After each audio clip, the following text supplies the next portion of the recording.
مفادات تحقیقی مقالے آپ تک پہنچائے. جن آنکھوں نے وہ دیکھے، جنہوں نے پڑھے، وہ ان کی قدر کر رہے ہیں، اور یقینی طور پر جو اس سے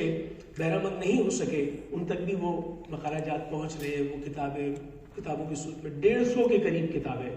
نذیر لغاری صاحب 150 کتابیں کریڈٹ پہ ہونا کتنا بڑا حوالہ ہے. میں آپ کو خاص طور پر اس لیے جو ہے وہ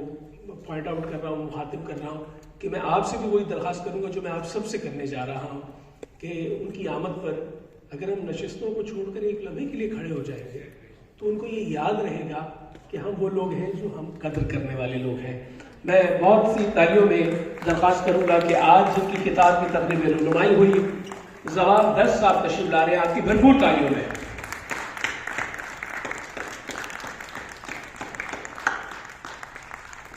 یہ ہماری اسٹینڈنگ اویشن آپ کو یاد رہے گی کہ ہم آپ کے کام کی قدر کرتے ہیں.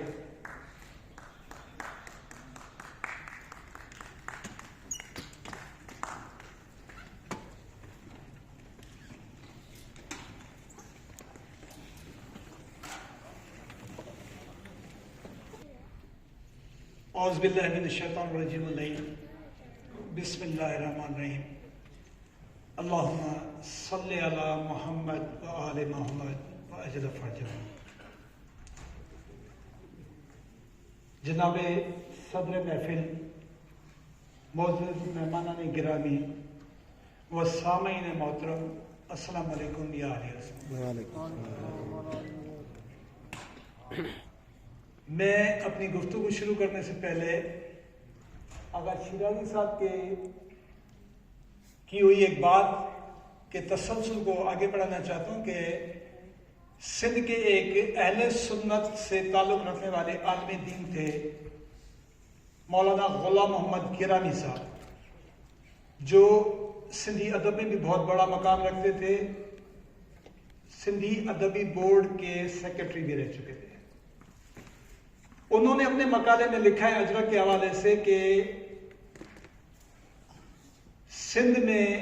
جو کپڑا بنتا تھا وہ یہاں سے یمن جایا کرتا تھا، اور یمن سے ٹریڈ مارک لگ کر وہ برد یمانی کے نام سے پھر مارکیٹ میں لایا جاتا تھا. اسی دوران سندھ میں کالے رنگ کی اجرک بنائی گئی تھی جو تحفتاً رسول کریم صلی اللہ علیہ وآلہ وسلم کو پیش کی گئی تھی، اور وہ اپنے گلے میں جو کالی کملی پہنتے تھے وہ سندھ کی کالی اجرک تھی. یہ مولانا غلام محمد گیرانی اپنی تصنیف مولانا غلام محمد گیرانی کے مقالہ میں کم از کم 4 سے 5 تاریخی کتب کے حوالے جات سے رکھتے ہیں.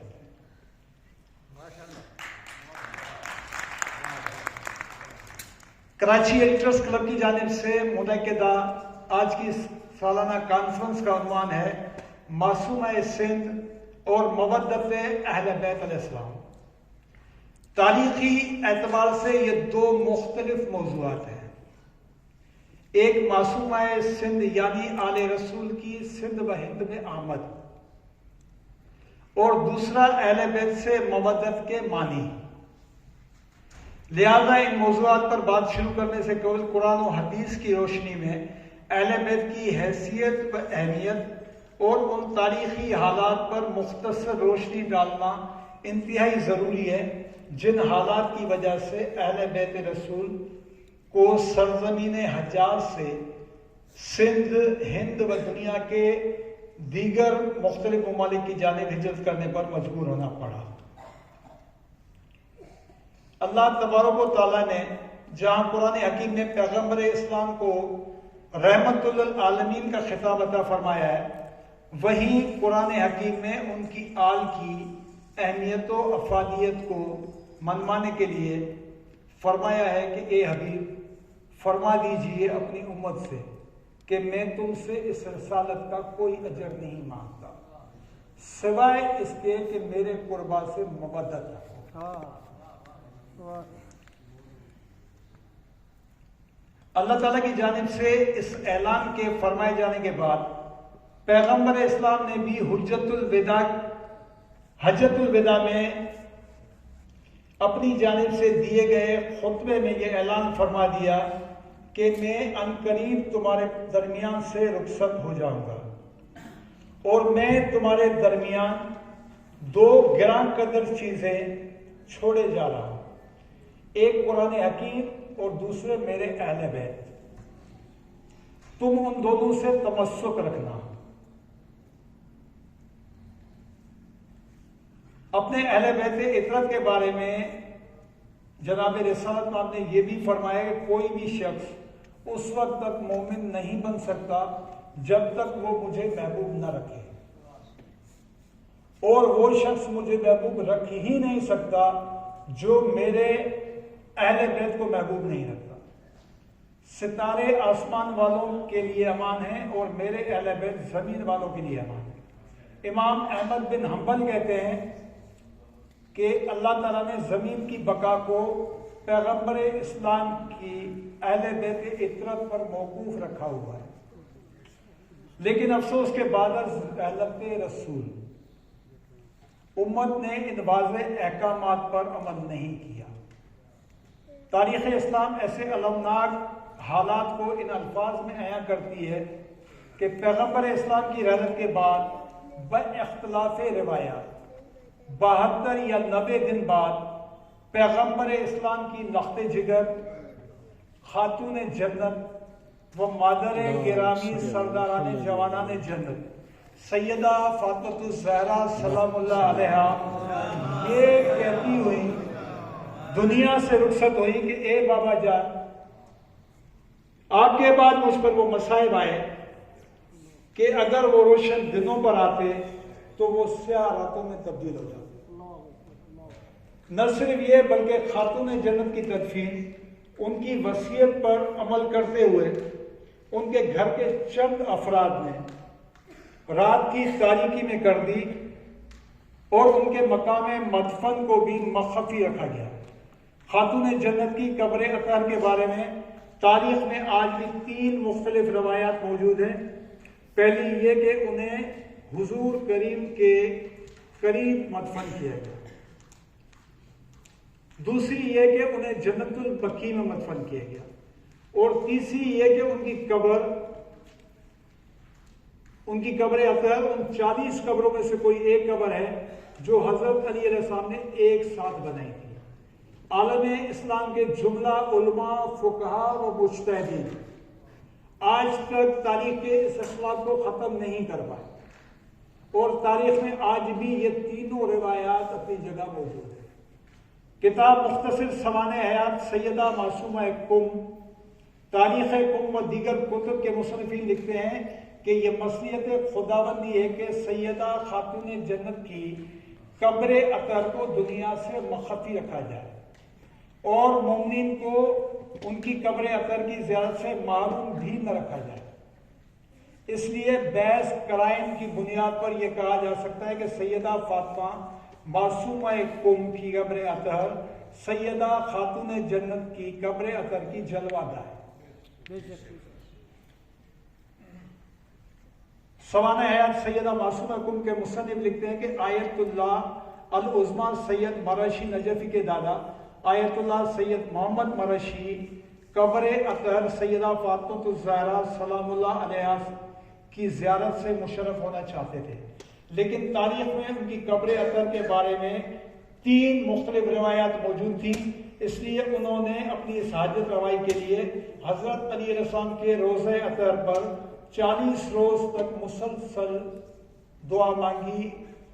40ویں رات کو نیم بیداری و خواب کے عالم میں حضرت علی علیہ السلام کی زیارت سے مشرف ہوئے، اور حضرت علی علیہ السلام نے انہیں فرمایا کہ اللہ تعالیٰ نے سیدہ خاتون جنت کی قبر اطہر کو مخفی رکھا ہوا ہے، اگر تمہیں ان کی قبر اطہر کی زیارت کا اتنا ہی اشتیاق ہے تو تم کم چلے جاؤ اور وہاں جا کر میری بیٹی سیدہ فاطمہ معصومہ کم کی قبر اطہر کی زیارت کر لو۔ تاریخ کے یہی وہ واقعات ہیں جن کی عکاسی کرتے ہوئے کسی شاعر نے لکھا ہے کہ ایک خاک مدینہ تیرے زروں میں ابھی تک، اے خاک مدینہ تیرے زروں میں ابھی تک ہم بنت پیغمبر کی لہر ڈھونڈ رہے ہیں۔ سن 40 ہجری میں پیغمبر اسلام کے ان قربا میں سے حضرت علی علیہ السلام کی مسجد کوفہ میں شہادت ہوئی۔ اس دور کے حالات کی سنگینی کی وجہ سے ان کی قبر اطہر کے بارے میں بھی تاریخ میں 3 مختلف روایات ملتی ہیں۔ حضرت علی کی شہادت سن 40 ہجری میں ہوئی اور 170 ہجری تک دنیا ان کی قبر اطہر سے مکمل طور پر لا علم رہی۔ مفاتیح الجنہ کے مصنف شیخ عباس کنی، سیرت المومنین کے مصنف مفتی جعفر حسین و دیگر مصنفین اپنی اپنی تصنیفات میں لکھتے ہیں کہ سن 170 ہجری میں خلیفہ وقت ہارون رشید کوفہ کے اطراف میں آیا تو اسے چند ہرن نظر آئے۔ اس نے ہرنوں کا شکار کرنے کے لیے ان کے پیچھے شکاری کتے چھوڑنے کا حکم دیا۔ ہرنوں کے پیچھے شکاری کتے چھوڑے گئے تو ہرن بھاگتے ہوئے ریت کے ایک ٹیلے پر چڑھ گئے اور شکاری کتے اس ٹیلے سے نیچے رک گئے۔ شکاری کتوں کو وقفے وقفے سے کئی بار ہرنوں کے پیچھے دوڑایا گیا، لیکن وہ ہر بار ریت کے اس ٹیلے سے نیچے ہی رک جاتے تھے۔ ہارون رشید اس واقعے پر بڑا حیرت زدہ ہوا اور اس نے علاقہ کے بزرگ و عمر رسیدہ لوگوں کو بلوا کر ان سے شکاری کتوں کے اس ٹیلے پر نہ چڑھنے کی وجہ کے بارے میں معلوم کیا۔ سب لوگ خاموش رہے، صرف ایک عمر رسیدہ بزرگ نے اسے بتایا کہ ریت کے اس ٹیلے پر امیر المومنین حضرت علی ابن ابی طالب علیہ السلام کی قبر اطہر ہے، اسی لیے تمہارے یہ شکاری کتے ریت کے اس ٹیلے پر نہیں چڑھ رہے۔ اس طرح 131 سالوں کے بعد دنیا حضرت علی علیہ السلام کی قبر اطہر سے آشنا ہوئی۔ 131 سال تک دنیا کو یہ پتہ نہیں تھا کہ حضرت علی علیہ السلام کی قبر اطہر کہاں واقع ہے۔ اس کے باوجود بھی تاریخ اختلافات کی حد یہ ہے کہ دنیا میں اس وقت بھی حضرت علی علیہ السلام سے منسوب 2 روزے موجود ہیں، ایک نجف اشرف عراق میں اور ایک افغانستان کے شہر مزار شریف میں۔ اس کے بعد سن 50 ہجری میں پیغمبر اسلام کے قربا میں سے امام حسن المجتبیٰ کی بذریعہ زہر شہادت واقع ہوئی۔ ان کا جنازہ کائنات کا وہ واحد جنازہ ہے جسے تدفین کے لیے روضہ رسول کی جانب لے جایا تو گیا، لیکن امت نے اس جنازے پر اتنے تیر برسائے کہ جنازے سے وہ تیر نکالنے کے لیے جنازہ واپس گھر لایا گیا اور جنازے سے تیر نکالنے کے بعد ان کی تدفین جنت البقیع میں کی گئی۔ سن 61 ہجری میں پیغمبر اسلام کے قربان میں سے امام حسین علیہ السلام کی پرسوز و دردناک شہادت بھی امت کے ہی ہاتھوں رکھے۔ شہادت کے بعد امام حسین علیہ السلام کا سر کاٹ کر کربلا سے شام تک نوک نیزہ پر لے جایا گیا۔ آج ان کے اس کٹے ہوئے سر مبارک کے دنیا کے 3 مختلف ممالک میں روزے موجود ہیں۔ اسلامی تاریخ اس قسم کے اختلافات سے بھری ہوئی ہے۔ اس میں کوئی شبہ نہیں کہ تحقیق کئی حقائق کو عیاں کر دیتی ہے، لیکن تاریخ میں موجود کچھ حقائق تحقیق کے باوجود بھی مبہم ہی رہتے ہیں۔ مطالعہ تاریخ کی روشنی میں میرا اپنا ذاتی نظریہ یہ ہے کہ کائنات کے انتہائی شدید ترین مصائب کو غیر معمولی جرأت اور مکمل صبر و استقامت سے برداشت کرنے کے انعام میں خالق کائنات نے وارثان رسول کریم کو یہ اختیار عطا فرما دیا کہ وہ وقت اور حالات کو مد نظر رکھتے ہوئے جب بھی چاہیں اپنے آپ کو دنیا کی نظروں سے اوجھل کر لیں اور جب بھی چاہیں دنیا کو اپنی موجودگی سے آشنا کر دیں۔ جیسے امام زمانہ علیہ السلام دنیا میں موجود تو ہیں لیکن ہماری نظروں سے اوجھل ہیں۔ شہادت امام حسین کے بعد امت نے آل رسول پر ظلم و ستم کے پہاڑ توڑ کر ان پر سرزمین عرب اتنی تنگ کر دی کہ آل رسول کو سرزمین عرب سے ہجرت کرنے پر مجبور ہونا پڑا۔ اس کے باوجود آل رسول پر ظلم و ستم کا سلسلہ اتنا تیز تر کر دیا گیا اور آل رسول کی اس انداز میں نسل کشی شروع کر دی گئی کہ آل رسول جنگلوں، بیابانوں اور غاروں میں پناہ لینے اور اپنی شناخت تک چھپانے پر مجبور ہو گئے۔ سرزمین عرب سے ہجرت کرنے والے آل رسول دنیا کے مختلف ممالک کی جانب روانہ ہوئے، لیکن ان کی بہت بڑی اکثریت نے سندھ اور ہند کا رخ اختیار کیا۔ روایت میں ملتا ہے کہ آل رسول کا پہلا قافلہ سن 64 یا 65 ہجری میں سیدہ رقیہ بنت علی علیہ السلام کی قیادت میں ساحل بصرہ سے ساحل مکران پہنچا،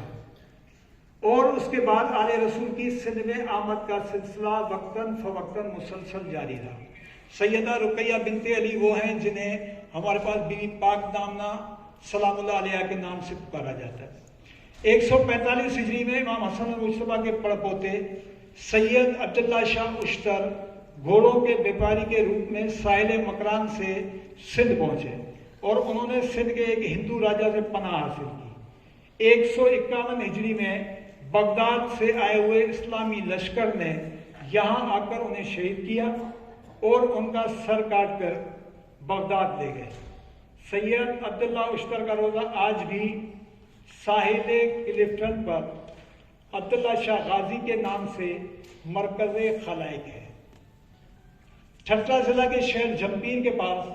غار میں واقع جناب محمد حنفیہ بن علی علیہ السلام کا آستانہ،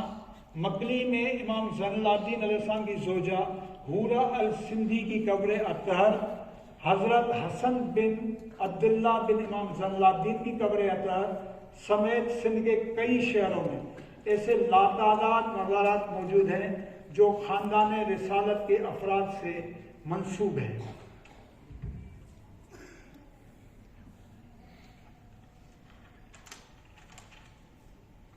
معصومہ سندھ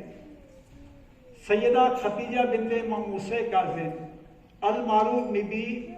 پاک ماہم سلام اللہ علیہ کا روزہ اطہر بھی انہی روزوں میں شامل ہے۔ وہاں کے مقامی لوگ صدیوں سے انہیں مدینے والی پاک بی بی کے نام سے پکارتے ہیں۔ ان کا روزہ سندھ کے ضلع بدین کے قدیم ترین شہر اگم کوٹ کے آثار قدیمہ میں واقع ہے۔ بی بی ماہم سلام اللہ علیہ اگم کوٹ شہر میں کب تشریف لائیں، اس سلسلے میں تاریخ مکمل طور پر خاموش ہے، لیکن پتھر پر قدیم فارسی زبان میں کندہ کیا ہوا ان کی قبر کا خطبہ یہ گواہی دے رہا ہے کہ ان کی رحلت سن 170 ہجری میں واقع ہوئی۔ اس سلسلے میں تاریخی مواد کی عدم دستیابی کی وجہ یہ ہے کہ ایک جانب اسلامی تاریخ میں قدیم و مستند مواد میسر ہی نہیں، تو دوسری جانب درباری مورخین کی اختلافی تصنیفات کے انبار لگے ہوئے ہیں، جس کی وجہ سے محققین و مورخین کے لیے اصل واقعات کی تہہ تک پہنچنا انتہائی دشوار ترین عمل بن جاتا ہے۔ تاریخ کا گہرائی سے مطالعہ اس المیہ کے حقائق کو عیاں کرتا ہے کہ جب حاکمان وقت کے سیاہ ترین کارناموں سے اوراق تاریخ بھی سیاہ تر ہو گئے، تو انہوں نے اپنی ان سیاہ کاریوں پر پردہ ڈالنے کے لیے جملہ علمی ادبی و تاریخی ذخائر کو بار بار جلوا کر خاک کا ڈھیر بنایا، اور اس کی جگہ اپنے درباری موقعین و مورخین سے اپنی مرضی کی خود ساختہ تاریخیں تحریر کروائی۔ جن معاشروں میں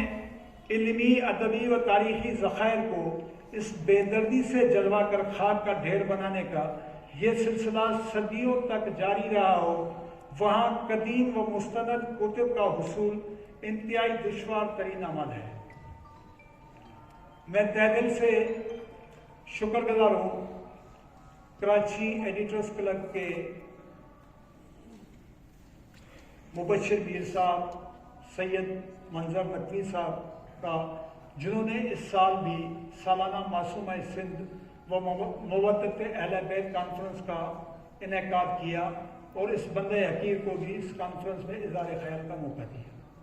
ہم 2009 سے مسلسل بی بی ختیجہ بنت امام موسیٰ کاظم المعروف بی بی پاک ماہم سلام اللہ علیہ کی سندھ میں آمد پر تحقیقی کام میں مصروف عمل ہے۔ ہم سے پہلے علامہ محمد مرتضیٰ مہدوی صاحب نے بھی اس سلسلے میں تحقیقی کام کیا ہے۔ ہم جملہ محققین کو اس سلسلے میں تحقیق کے اس سلسلے کو مزید آگے بڑھانے کی دعوت دیتے ہیں۔ مجھے قوی امید ہے کہ کراچی ایڈیٹرز کلب کی جانب سے